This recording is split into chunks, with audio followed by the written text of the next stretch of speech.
Have we found life outside of our planet yet? No. Is there life on our planet? Yes. Is there suffering, disease, and hunger in outer space that we can affect?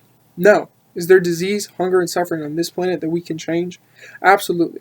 Right now, I don't think the argument is whether or not we should regulate extraterrestrial life in outer space. I think the real question is, should we be spending our valuable time debating an issue that has no real impact on our planet at this moment? The answer to that question, I think, is no. We all know how effective the world is at coming together to make decisions. Congress is too busy fighting amongst themselves to do anything meaningful. The world community refuses to come together on anything unless the major power players have a profit to earn.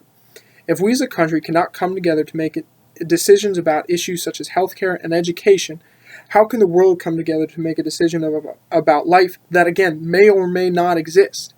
I feel that right now we must table this issue until we as a society can deal with current problems affecting us right now. One of the biggest problems facing modern-day civilization is global climate change. This is a crisis that is here and present and needs our attention. With extreme global climate change comes a real and present danger, from rising sea levels displacing millions, to increased dry seasons leading to more wildfires and more homes destroyed. A long drought leads to a shorter growing season and a less productive yield, which will increase hunger across the world. What we as a society should do with life that may or may not exist should be irrelevant when faced with a real crisis of global climate change. Climate change poses a present threat to millions across the United States and even more across the world. I feel that it would be irresponsible to spend time deliberating around extraterrestrial life when so many at home are facing a much larger crisis. Another real-world crisis facing not just our country, but the world as a whole is a national hunger epidemic.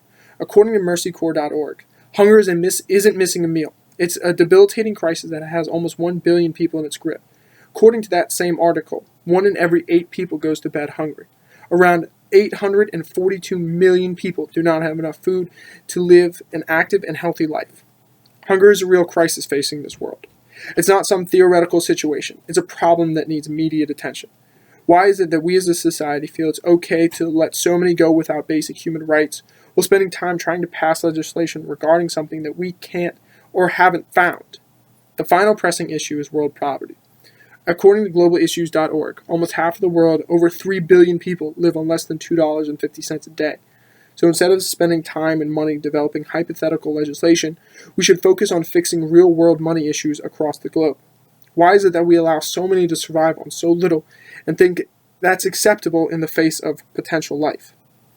I don't want to say that extraterrestrial life will never be found. What I'm saying is that we as a society have too many issues at hand to ignore in the face of something that, again, we don't know exists.